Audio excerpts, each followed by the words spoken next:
Hello guys and welcome to my new video, and today we'll be looking at the best melee DPS in BfA. We'll be looking at the highest endgame content, we'll be looking at Mythic All There, we'll be looking at the highest Mythic plus keys being done. We'll have a look at each of the melee DPS classes, which content they excel at. Keep in mind that this is the endgame content, so it might not be applicable to everyone who's watching this video. Also, I probably won't be talking about feral druids as much because feral druids are receiving some massive changes in 8.1 where they're getting some new talents.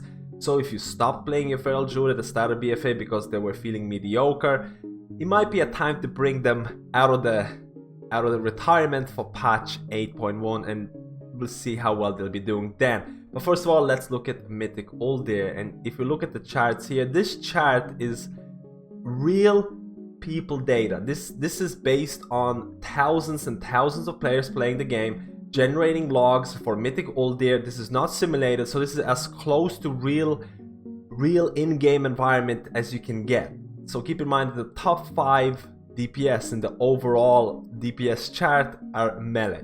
This doesn't really paint a clear picture of melee being so overpowered in All There, because there's quite a few fights in Mythic All There that require stacking range DPS. And if you look at the Mythic Fed to Devour, you'll notice that there is a specific debuff that requires people to spread out, and if you stack melee, it might be hard for each of the melee to hit the boss, so a lot of the world first guilds would have used a lot of range in this fight. On top of the fact that if you look at Mythic Zul, so a lot of people watch the Mythic Zul kill videos, they'll be like, this is the most melee friendly fight in the game. There's 7 rogues or 5 or 6 rogues for each of the world first kills and things like that. You have to keep in mind that there's only one specific spec that is absolutely overpowered for this, and that is Subtlety rogues. They are so strong because of quite a few mechanics with Shuriken Storm and Shuriken combo passive, which allows sub rogues to deal AoE damage or increase their single target damage in AoE situations. So using Shuriken Storm, you'll be able to get combo points for every target hit, and it also buffs your eviscerate for each of the target hits. So overall, in an AoE environment, Subtlety rogues will be able to provide amazing priority DPS on targets like Zul, and this is the reason why only a single spec is so strong for Mythic Zul, and that is Subtlety rogues. So if you're a melee DPS in All There and you're progressing on Fed to Devour, or you're about to progress on Zul, there is a chance you might have to reroll to either, or at least have an alt sub rogue or have a range DPS for further boss fights like Mythic Mitrax. Again, there is a spreading out mechanic, Oblivion Sphere, which basically can target melee or ranged, and there's not that much room around the melee camp or around the boss, which means that a lot of the world first guilds were using 4 to 5 max melee DPS. So again, there are quite a few fights in Mythic All There that do not favor melee, and you have to keep that in mind. If you look at the charts, you can see that Frost Death Knights are the top DPS. They're doing really well. Frost has been the more popular spec in terms of the DK damage. Unholy is there, but Frost has been a lot more popular. If you look at some of the Mythic Plus representation in 10 plus keys, you'll notice that Frost DKs or Unholy DKs there's not that many DPS Death Knights in Mythic Plus. So it's not a lot of representation there. If you look at Arms Warriors or Warriors in general, Arms has been by far the most popular spec in raiding and Mythic Plus content, even though there has been some Fury as well. If you look at Havoc Demon Hunters, Havoc has arguably been one of the best melee DPS spec if you look at raiding scenarios, and if you look at 5-man scenarios where they're extremely highly represented. On top of the fact that Havoc Demon Hunters or Demon Hunters in general will bring Chaos Brand, which increases, it's a raid buff, which increases magic damage taken by 5%. And Vengeance Demon Hunters are not really amazingly popular right now, so you'll need to have at least one Demon Hunter, and it's probably going to be Havoc Demon Hunter. They're very strong right now. If you look at the overall rogue specs, all of the 3 rogue specs have been highly represented, or at least they've been doing quite well in terms of DPS in Mythic All There, although Assassination has been by far the most popular, and the same thing applies to Mythic Plus, where Assassination has been highly represented in plus 10, plus 15 keys in Mythic Dungeons. If you look at hunters. Survival hunters have been doing quite well in Mythic and Heroic All There, where they're somewhere along the lines of the top DPS as well. Keep in mind there's not that many survival hunters. Survival has had a lot of revamp happening from Legion into BfA, so there has been more players playing survival. If you consider the other specs that hunters provide, there's only been one viable spec outside of survival, and that is Beast Mastery. Funnily enough, Beast Mastery is the most popular spec in Mythic All There with over 80,000 parses.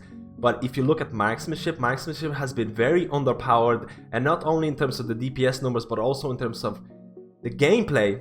And a lot of people have been calling for a revamp for marksmanship, and marksmanship is getting a lot of changes in BfA, or at least BfA Patch 8.1. So the hunters that were playing, they either could go as Beast Mastery, or if they wanted to get them, you know, experience melee DPS, they had to go survival. And they're doing quite well. Survival is definitely up there as well. If we look at some of the hybrid DPS, and that includes Windwalker monks and Enhancement Shamans, they've been somewhat mid-tier in terms of Uldir, and they've been somewhat represented in Mythic Plus, not that much.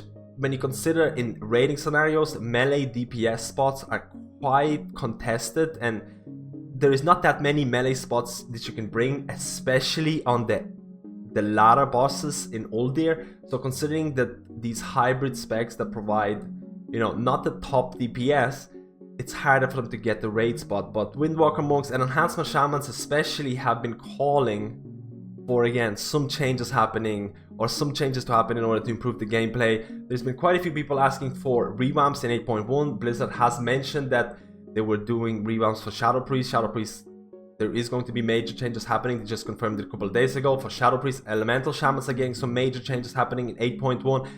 There hasn't really been anything for Enhancement Shamans. I would love to hear your opinions if you're playing Enhancement Shaman. Do you want a revamp in terms of your gameplay, or do you want just bigger numbers to keep you viable in that melee camp? Please let me know, leave a comment below and things like that.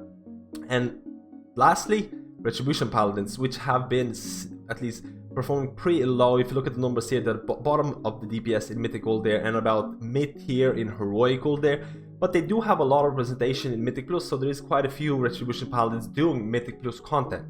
Now, if you look at Mythic Plus, and I'll be looking at some of the hierarchies here. I mentioned before, at the start of the video, when I was talking about each of the classes, I talked about like the representation in 10 plus keys and how much of their spec was represented. If you look at the highest end content, so that's 15 and up, where class balance really matters, you want to bring the best class that's available, there is really very few choices. There's only a couple of classes that have really emerged as the best DPS or the best melee DPS specs in the highest keys ever, or the highest keys in the game, and that is Havoc Demon Hunter and Rogue. Mainly Assassination Rogue. Assassination has been the most popular spec for Mythic Plus, but there has been few keys done with, you know, Subtlety and Outlaw. But if we look at Havoc Demon Hunters, they're extremely popular. They provide a lot of, I mean, the damage that they provide is incredible. They provide a lot of utility to Mass Stone. They have offensive Dispel with Consume Magic, and on top of that, they also provide raid buff that I mentioned before, 5% magic damage increase on targets that they hit with Chaos Brand. And they have been really strong and included in nearly every dungeon, every high level dungeon. If you look at rogues in general, Assassination is really strong, like I mentioned before. Keep in mind that rogues provide a lot of damage as well, and on top of the fact that Shroud of Concealment is so strong in high Mythic Plus keys, because so many dungeons, I think most of the dungeons in BfA have some sort of a stealth skip, and being able to use Shroud instead of wasting your potions on invisibility potions, which lock you out on using other potions for a long time, Shroud of Concealment has been invaluable in really high Mythic Plus keys. So if I would summarize this whole video and talk about the best melee DPS, if you're looking to play a melee DPS and you want to get invites in raids, in high Mythic All There raids, and if you're looking to do high Mythic Plus keys, you cannot go wrong with a Havoc Demon Hunter, especially with the fact that they bring this party or raid-wide buff, and on top of the fact that rogues have been really strong as well. Cannot go wrong with those two classes if you want to do all of the content, all of the PvE content that's available in BfA right now. Please let me know how you feel about the video, how you feel about these charts. These charts are generated by real people in in World of Warcraft scenarios doing PvE content. Let me know whether you're happy about your class changes in 8.1, whether you feel your class needs to be changed a bit more. Thank you for watching this video, and I'll see you in my next guide.